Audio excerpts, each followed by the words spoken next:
अपने WWE career में 17 time world championship जीतने के साथ साथ एक ये टी शर्ट्स वाली चीज के लिए भी जॉन सीना को ऐसे याद रखेंगे हम जब भी वो बाद में रिटायर हो जाएंगे कि कितनी सारी उनकी टी शर्ट्स निकली थी। बट उसमें से सबसे ज्यादा खास वाली कौन सी है, वो चीज जॉन सीना ने रिवील करी है और ये है ये वाली टी शर्ट जो आप देख सकते हो। आई थिंक ये रोमन रेंज के साथ जब उनका समर स्लैम में मैच था तो उस वाले दिन पर वो सिर्फ इसको एक ही बार पहन के आया था, अगर मैं सही हूं। ये सुपर मारियो वाली है जिसमें उन्होंने जॉन सीना को ऐसे मिला दिया और जॉन सीना ने ये बताया कि ये सिर्फ 15 ही बनाई गई हैं। और वैसे क्योंकि WWE को लगा ये अच्छा डिजाइन है, अच्छा ये सेल करेगा, तो वो ऐसा चाह रहे थे कि इसको और ज्यादा हम बनाएं। लेकिन जॉन सीना ने कहा नहीं भैया, जिन लोगों ने खरीदी है वो स्पेशली रहनी चाहिए। तो जॉन सीना ने बीच में स्टेप इन करके बोला कि नहीं नहीं, ये जितनी बनी है अब उतनी ही रहेंगी और हर किसी पे सीरियल नंबर भी लिखा हुआ है। और पता कोइंसिडेंस क्या हुआ है कि जब ये चीज को एड्रेस कर रहे थे जॉन सीना, लिटरली वहां पे क्राउड में एक बंदा इसी टी शर्ट को पहन के आया हुआ था। तो वो बताता है कि अरे भाई मैं इतना लकी आदमी, मुझे नहीं पता था। जॉन सीना ने ये एक अलग सी चीज बताई। तो अगर उनकी सबसे कोई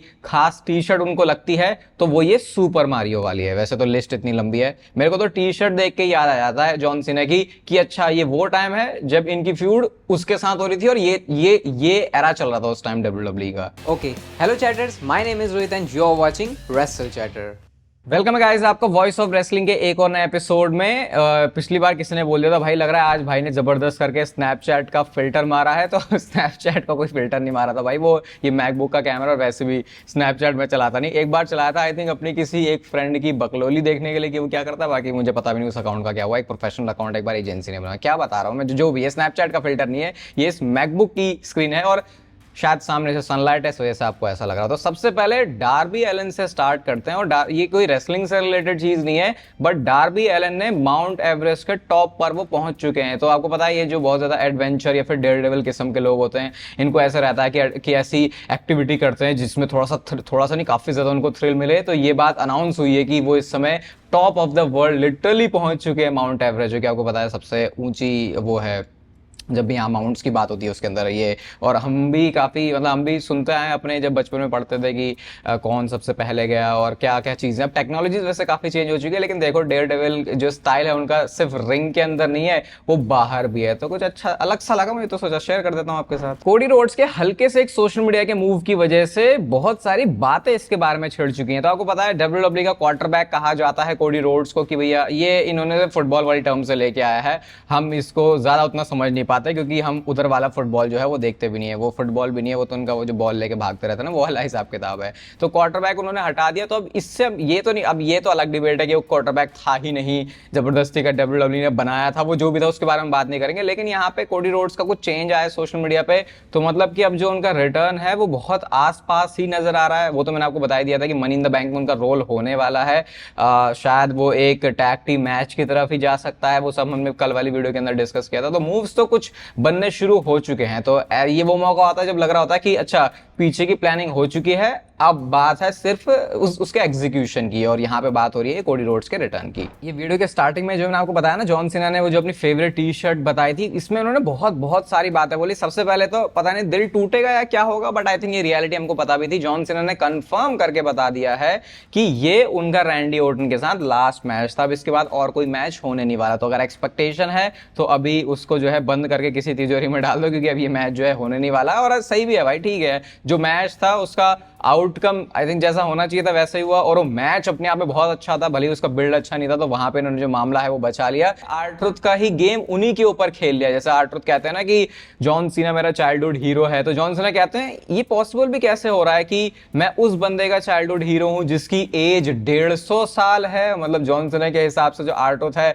वो 150 साल का हो चुका है। तो वो जो जॉन सीना के लिए आर-ट्रुथ बोलते हैं, आज उल्टा गेम उन्होंने ही खेल दिया। फिर उन्होंने एक चीज के ऊपर और कमेंट किया कि उनके फेवरेट अब तक की फ्यूड किसके साथ रही है, किसको लेजेंडरी मानते हैं। तो सबसे पहले नाम उन्होंने लिया द रॉक का, उसके बाद नाम उन्होंने लिया सीएम पंक का, एंड कहते हैं तीसरा नाम मैं आप लोगों के ऊपर छोड़ूंगा, क्या लगता है आपको। तो वहां पे सब लोगों ने रैंडी ऑर्टन बोला, तो उस चीज के ऊपर भी जो हामी है वो आती है जॉन सीना की। मतलब उनके हिसाब से उनके टॉप 3 हैं। एंड ये थोड़ा सा मतलब मेरे को एक चाइल्डहुड जॉन सीना के फैंस को अच्छा नहीं लगा सुनने में, लेकिन उन्होंने बोला कि उनकी सबसे मेमोरेबल जो विक्ट्री रही है चैंपियनशिप के लिए वो इसी साल आई जब उन्होंने कोडी रोड्स को हराया अनडिस्प्यूटेड चैंपियनशिप के लिए। अब मैं ये नहीं कह रहा कि वो नहीं था वैसा मूवमेंट, लेकिन मेरे ख्याल से जो मैंने पास्ट में चीजें देखी हैं, मेरी नजर में अभी उनकी पता नहीं क्यों ज्यादा वैल्यू है, बट ऐसा भी हो सकता है कि जॉन सीना अभी ये बात सिर्फ इसलिए बोल रहे हैं क्योंकि ये करंट डब्ल्यूडब्ल्यू के प्रोडक्ट को सपोर्ट करता है। तो ये काफी ज्यादा ना दिमाग वाले बंदे होते हैं, कई बार ये अपनी दिल की बात नहीं बोलते, जो बोलना जरूरी होता है वो बोलते हैं। तो ये सब जॉन सीना ने अपने, ये पता नहीं कहाँ पे आए थे, कहीं स्टैंड ऐसे माइक इनके हाथ में थमा दिया और मतलब कुछ ना प्रमोशनल एक्टिविटी होगी, बट ये डब्ल्यूडब्ल्यू से रिलेटेड बातें हमको यहाँ से पता चल गई। सोशल मीडिया का स्टार ड्रू मैकिंटायर फिर से अपनी पे कुछ आ चुका है और सीधे मैं आपको उनका ट्वीट ही दिखाता हूँ। लिखते हैं लाइव सिंस अप्रैल 2024। ये तब की बात हो रही है जब से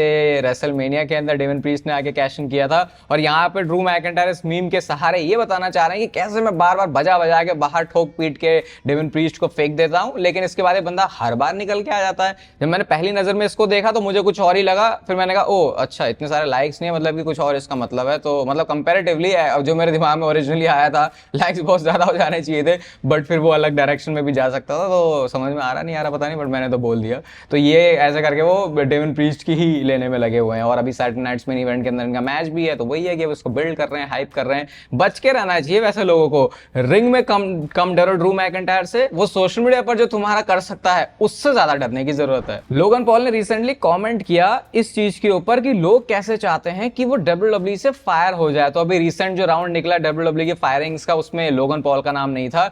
तो लोगन पॉल ने भी क्या, मतलब कुछ चीजें हैं लोगन पॉल की, बहुत सारी चीजें हैं लोगन पॉल की जो कि बकवास हैं, लेकिन कुछ चीजें ऐसी भी हैं जो कि बहुत अच्छी हैं। तो लोगन पॉल ने यही बोला कि अरे तुम उस बंदे के बारे में ऐसा कैसे सोच सकते हो कि वो फायर हो जाएगा। पहले मुझे लगा बंदा अच्छे से बोला, उसने बोला जो फ्यूचर वर्ल्ड चैंपियन है उसको थोड़ी निकाला जा सकता है कंपनी से। तो थोड़ा सेम फैशन में ही जो लोगन पॉल है उनका जवाब था। बाकी कल का जो मंडे नाइट रॉ का एपिसोड है वहां पे लोगन पॉल आने भी वाले हैं और ये ऑब्वियसली अपना जो जेउसो के साथ मैच है उसका फाइनल बिल्ड करने वाले हैं वर्ल्ड हेवीवेट चैंपियनशिप के लिए। तो उससे रिलेटेड कल जो भसड़बाजी है वो आपको लोगन पॉल करते हुए देख सकते हैं। और लोगन पॉल आते हैं शो पर तो खास तो देखो फील होता है कि क्योंकि रेयर हो गया ना बंदा, तो वो लगता है फिर कि चीज की चलो अभी आया है तो मतलब हाँ यहाँ पे कुछ मतलब बनेगा। पहले तो मैंने इसको स्किप कर दिया, बताना मैंने कहा छोड़ो यार क्या ही बात करें इसके बारे में। लेकिन NXT इवॉल्व के सुपरस्टार हैं कियानू कार्वर, अगर मैं सही से इनका नाम प्रोनाउंस कर पा रहा हूँ, तो इन्होंने पहले तो रोमन रेंस रॉक पूरी ब्लड लाइन को ही धो दिया। जब ये फायरिंग्स हुई ना, इन्होंने बोला कि कैसे ये जो सारे लोग हैं इन्होंने पूरा अपना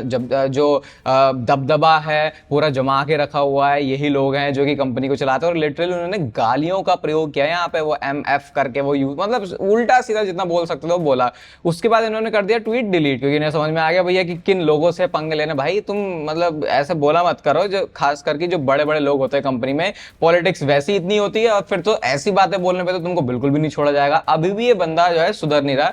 जेकब फाटू से रिलेटेड इन्होंने ट्वीट करना शुरू कर दिया कि वो बंदा मेरे से डरता है, इसलिए मेरे सामने मुंह पे आके कुछ नहीं बोल रहा, अगर कुछ मेरे से प्रॉब्लम है तो सीधा मेरे से आके बोला। पता नहीं यार ये बंदा चाह क्या रहा है। इसको अपना आई थिंक कॉन्ट्रैक्ट में तो है ना डब्ल्यूडब्ल्यू के साथ, है ही, तभी आई थिंक अभी स्टिल डब्ल्यूडब्ल्यू के साथ जुड़े हुए हैं। बट जो भी है इनको शायद अकल वकल नहीं आ रही है या एज अभी कम है पता नहीं, बट ये मतलब जब पंगे नहीं लेते डब्ल्यूडब्ल्यू में बड़े बड़े लोगों के साथ, तब उनको फील हो जाता है कि कोई हमसे पंगा लेना चाह रहा है। तो यहाँ पर तो लिटरली सोशल मीडिया पर आके बोल रहे हैं।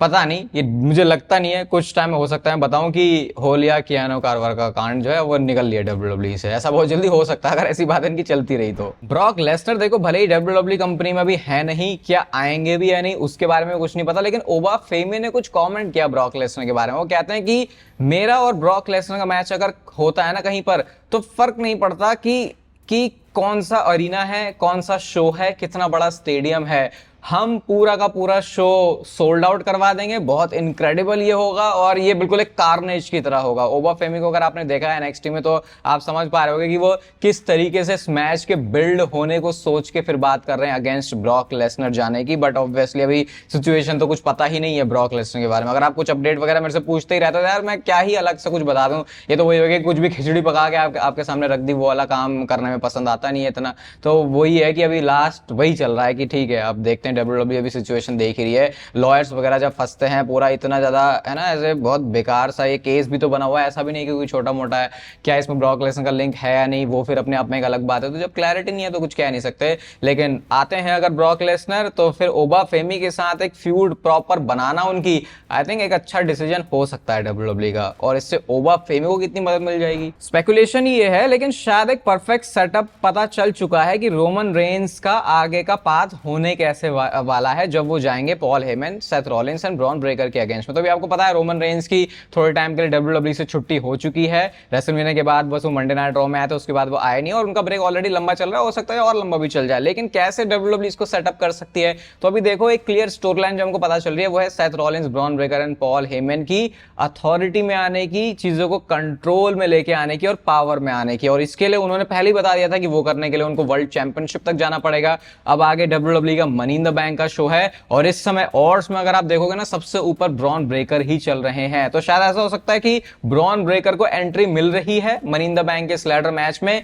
इवन क्या पता दोनों को ही एंट्री मिल रही है, Bron Breakker and Seth Rollins को। और जब वो उस टाइम पे कोशिश करेंगे कि भैया अब हम ब्रीफकेस जीतते हैं, उसी टाइम पे सारा खेल बिगाड़ने के लिए आएगा ट्राइबल चीफ रोमन रेंस, क्योंकि उनको पता है कि इन लोगों का क्या विजन है, क्या एम है। और जब मेरे गोल तक नहीं पहुंचने दे रहे तो फिर मैं इनको कैसे पहुंचने दूं। तो ऐसा कुछ सेटअप हो सकता है कि मनी इन द बैंक में रिटर्न, जब लिटरली वो आखिरी मूवमेंट पे ही होंगे ब्रॉन ब्रेकर या सेथ रॉलिंस है, क्या पता दोनों कि वो ब्रीफकेस को जीतने ही वाले हैं और उनके पास एक बहुत बड़ा वो मौका है। और आपको याद ही होगा सेथ रॉलिंस की क्या मनी इन द बैंक के साथ हिस्ट्री रही है। तो उस मौके पे फिर मनी इन द बैंक के शो पर ही डायरेक्ट रोमन रेंस का रिटर्न होगा और वहां से फिर जो उनकी स्टोरी है वो चलेगी। और जैसे मैंने आपको पिछली वीडियो में बताया भी था कि सऊदी अरेबिया का शो है जहां पे रोमन रेंस की डिमांड होती ही होती है, इसका मतलब कि वहां पे मैच होने का चांस भी उनका काफी ज्यादा है। तो फिर इस तरीके से दोबारा से रोमन रेंस को डब्ल्यूडब्ल्यूई की स्टोरी लाइन के अंदर इंसर्ट कर दिया जाएगा। मेरे ख्याल से प्रीमियम आदमी तुम भले ही हो, लेकिन इतना ब्रेक बिल्कुल भी मांगता नहीं है, क्योंकि फिर ऐसा लगता है कि वो ऐसा भी तो होता है ना कि जैसे मान लो ये ऐसा बहुत बेकार सा एग्जांपल देना होगा फिर से, लेकिन हम मान लो कोई वेब सीरीज देख रहे हैं,